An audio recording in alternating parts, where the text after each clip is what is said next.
Hey folks, MBS here. I'm going to be servicing a late model car for once. This is a Mazda CX30, about a 221 model I think. Now, to be honest with you, I haven't serviced a car since 2005. So these modern cars, I've never touched them. Like I'm old school, yeah, okay. But my wife's car, we're sick of paying $300 or $400 to get it serviced. It's just run out of warranty, so I'm going to do it myself. Now I'm only going to do an engine service for you here. I am going to do tyre rotation, check the brakes, all that sort of good stuff as part of the service logbook. And but that's all boring stuff, so I'm not going to get into that. I just want to cover the engine and a few funny little things there that you might not be aware of. Now, from my past experience in engine servicing, the one big mistake that people make is when they go to take the sump plug off. They usually tighten them and stuff the thread. Alright, they don't realise which way you undo stuff. Okay, it's a perspective thing. It's how you're looking at it when you go to undo it. If you're right behind it and the sump plug is sitting right there, you can't go wrong. You undo it like a tap, yeah? That direction. But as you see on the camera there, that's the spinning of this. Looks like I'm going clockwise, but I'm actually not. I'm going anti-clockwise because I'm looking at it from here. That's the biggest mistake everyone makes. So depending on your perspective of where you're sitting when you've got this socket on there to undo it, can be a big mistake. People end up over tightening and then stuffing the plug up or the thread. I always like to use a ratchet if I can. That mistake usually comes around from people that are using spanners because they don't have a ratchet into them, so they've got to turn it the right way. I like to set my spanner up to undo. Alright? Don't touch that adjustment. Get underneath the car, put the socket onto the sump plug and undo it. It has to undo because you've set the ratchet up in the first place to go the right direction. And then you flip it across and then it does it up, so you can go underneath and it doesn't matter where you're sitting, it'll do it up. Okay, so there's a little trick for you if you've got a ratchet. Alright, if you haven't got a ratchet, then please be very wary of your angle of perspective, that you're actually undoing it and not tightening it up. Second point is oil filters. Alright, got one here that we're going to be using. Oh, look at this tiny little baby thing. Oh my goodness. How long? Compared to the old days, that is a tiny filter. Alright, because this fits straight up, I'm going to pre-fill it with oil. Okay, you must do that if you want to preserve bearing life, stuff like that, because you're not going to have any oil pressure when you first fire it up, and you want to pre-prime this so it's not having to fill this canister up. And you imagine in the old days, the old Holdens and Fords and Chryslers, they had this great huge canister, almost a half a litre capacity if not more, to fill up before the oil pressure even came up. This little tiny thing probably, okay, I probably don't need to fill it, maybe I do, I don't know, but I'm going to fill it because it's up. If you've got an oil filter that goes down, look, you can't, it's not worth pre-filling it, you're just going to make a mess, all the oil's just going to come out, isn't it? You've probably made a big enough mess taking it off in the first place, because once you loosen it, all the oil will come out, going all down the side of your engine and onto your floor because you missed the bucket. Been there, done that a few times. They were a horrible design. The side ones, the horizontal like the Holden, you could get away with pre-filling them, and then quickly putting it onto the thread and spinning it on, you'll get away with it. Alright, so don't forget to put oil on the ring before you fit it, and make sure you don't over tighten it. Go by the instructions on the canister, because if you over tighten it, you are going to need something like a tool like this to get it off. And I don't even know if this will fit up in there. There doesn't seem to be much room, so I'm hoping the Mazda dealer hasn't done this up too tight and I'll be able to remove it with my hand or a rag or something like that. Now, that's about it for that. We shall show you a little bit more when we go to fill it up. and a very interesting concept that I will put forward to you, and I hope I get a lot of comments on it to say what's right, what's wrong, and that's your oil level when we go to fill it up. There's a couple of trades of thought there, and we'll see what you think about it. Alright, so all we do now is just drain it into a container, and we'll leave it for a while. Let it drain as much of it out as possible. You're probably not, yeah, you can see the car ramp over there. I've got this up on a car ramp. The sump plug is at the back of the engine, so that'll allow more oil to drain out of the sump because of the angle we've got it sitting on.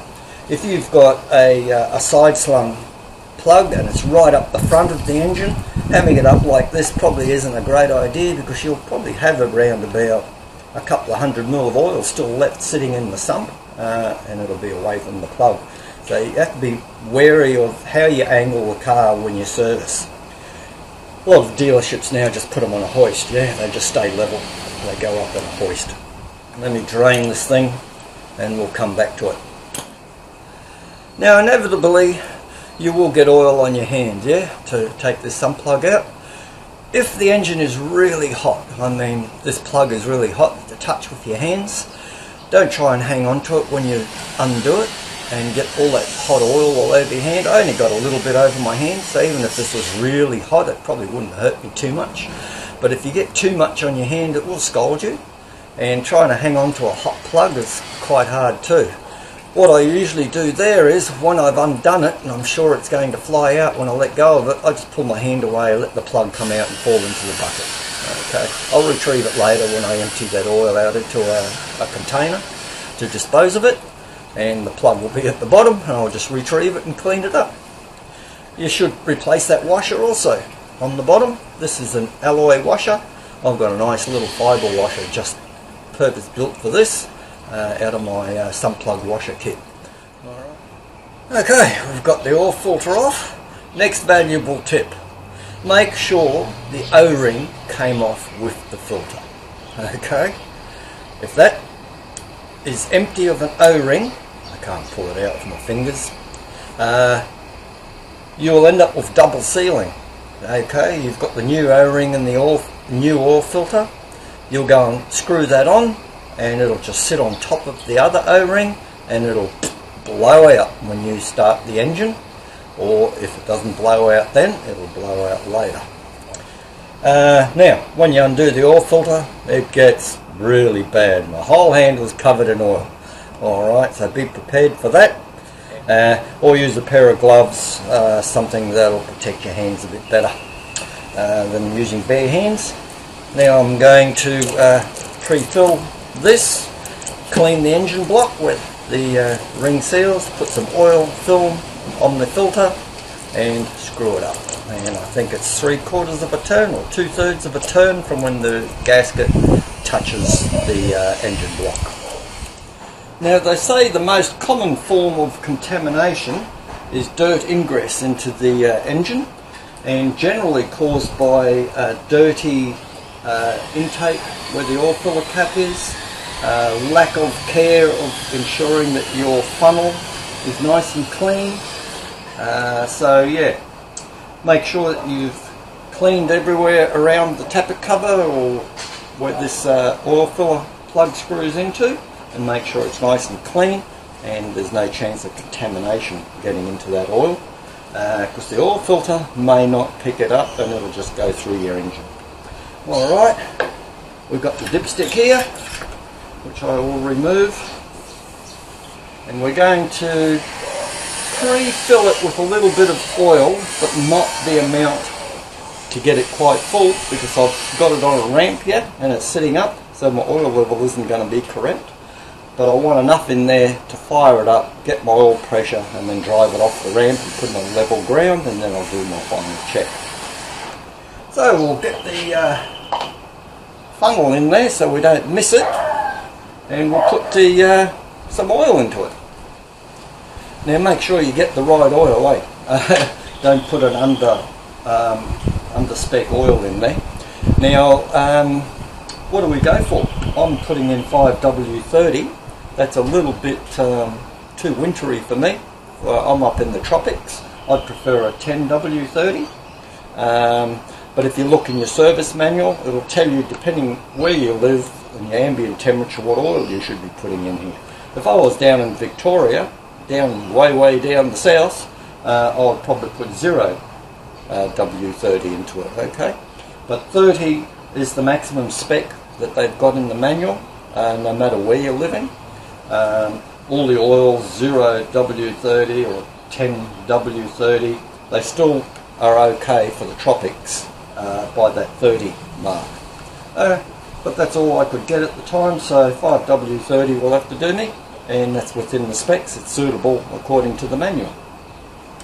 Also, the brand, look, there are so many out there. Personal preference, guys. I'm not going to be pushing any type of oil. As long as it meets the specification, and this one, it's quite a weird specification. It's ILSAC GF6, and it's the GF3 is the specification, so 6 is better. So I've got a little bit better quality oil, so that should do me pretty good. Alright, we're going to put about 3 litres into it. I'll have to look up the spec, how much oil. Make sure you don't overfill it initially. Don't want to go too far, otherwise you're going to have to be sucking some of it back out or pulling your sump plug back out and draining some of it off. Now I'm also going to be adding some Nulon long life anti-wear protection into this motor for the first time. I've been using this stuff in my Mitsubishi for the last, I don't know, 5-6 plus years. Very good product, so hopefully we'll get well, not hopefully, we will get a bit better economy with it, because it's a friction additive, and less friction in the motor has to give you better fuel economy and a little bit more power. Not that you'd notice it in something like this, but you will notice the economy improvement. So we're going to put that in after we fire it up. Don't want to be putting it in too early.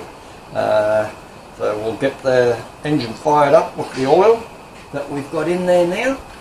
Get the dipstick back in and measure it.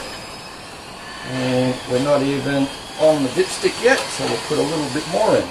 Like I said, we don't want to overfill it, we want to allow a little bit for the Nulon product as well. So hopefully we are good to go there. Put the cap back on so we can fire it, and all we're going to do is start it up and get the oil pressure up, and then we'll drive it off, and then we'll do the level check. Okay guys, here comes the question. How do we check the oil level? Do we start the engine up, turn it off, check the oil immediately within 30 seconds on the dipstick, and top it up accordingly from there? Or do we wait 3, 4, 5 minutes for all the oil to drain down from the top into the sump and then check the level? Let me know in your comments which way you reckon it should be. But meantime, I'll explain to you a couple of trains of thought on that. Oil up in the top end is always there when the engine is running. So what's the level in the sump? Well, it's not going to be at the full mark. It's going to be probably sitting halfway down, or maybe even towards the lower side of the level. So is that correct? Do we then put another ½ litre in it and disregard what's sitting up in the cylinder head and the valve train and check it that way? Or do we let it all drain back down and come back down onto the dipstick and then come up to the full mark? And I have seen it written both ways in manuals. Wait 5 minutes or do it pretty well straight away. So it's going to be interesting to see what comments I get on that. Now I've looked up a fair few service manuals and they all recommend that you actually wait a few minutes. So are they purposely marking the dipstick to make allowance for that? Or what? Let me know what you think. Which way is the best way to get the most accurate oil level? I'm going to be doing it exactly as the manual says. I'm waiting now for it to all the oil to drain back into the sump. I'm going to add this, depending on what the level is on the dipstick. Hopefully I've got room for that. and that's why I'm going to do it exactly as the manual says. Alright, let's see what we've got. It's been a few minutes now. Hopefully I'll be on the low mark, which will give me room. Yes, I am just on that bottom hole. So I've got room to put my product in. And then I'll... Oh, you are so noisy, mate.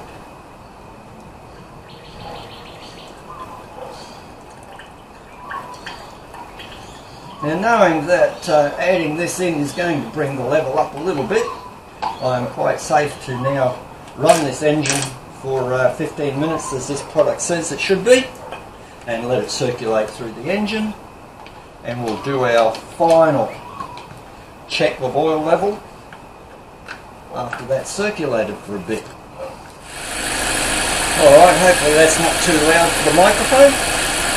While that's running away there, circulating that product, I'm going to check the windscreen washer bottle, top it up, check my brake fluid, make sure it's right.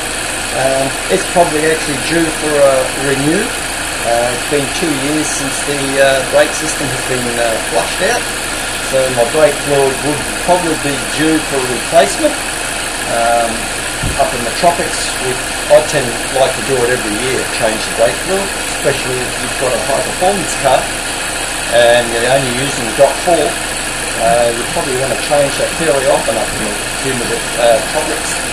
If you're down south, then every 2 years is adequate. Alright. So we'll go through, we'll check a few other things, make sure there's no loose connections or frames or rats haven't been around and chewed a bit of wiring and all that sort of stuff. Then I'm going to go on and do the rest of the service, rotate the wheels, check the brakes and everything, but I'm not including that in this video. Check the terminals, battery looks good, no corrosion on either of the terminals. Let's just had a brand new battery fitted, only lasted 2 years, so that's not very good. I guess by the use by date they warranty it for 2 years, and on 2 years and 1 day it fails. It's typical. Okay, we'll check the air filter. 2 clicks on this one, just pull it up. Air filter is fine. Hold the air filter up to the light or sunlight, or even a fluoro tube if you want. If you can see through it quite clearly on most of the filter, that filter is okay. Just give it a bit of a whack to get any of the big bugs out of it and big particles of dirt, and refit it.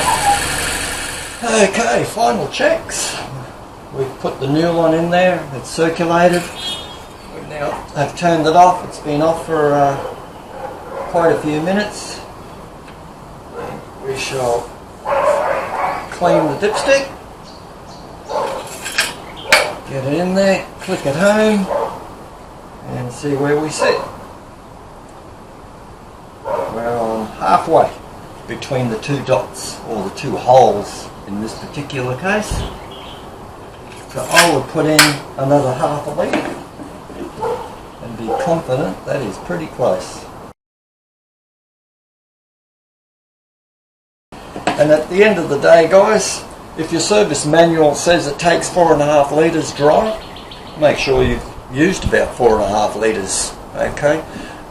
Of course, if it's hard to say, you've probably got 100 ml of oil still left in there that hasn't quite made it all the way down into the sump. That's okay. But if you're close, alright? But if you're miles short, if you only put 3.5 litres in, there is something horribly wrong there. You're missing a litre of oil, and you need to look into that. Maybe you haven't put the dipstick in correctly or something like that. Or the dipstick, the stop on it has moved and it's allowing the dipstick to go down in deeper than it should.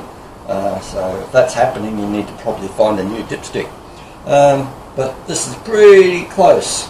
Now I've added that nylon product in there as well, so that is getting pretty close to what the specification says from this particular engine.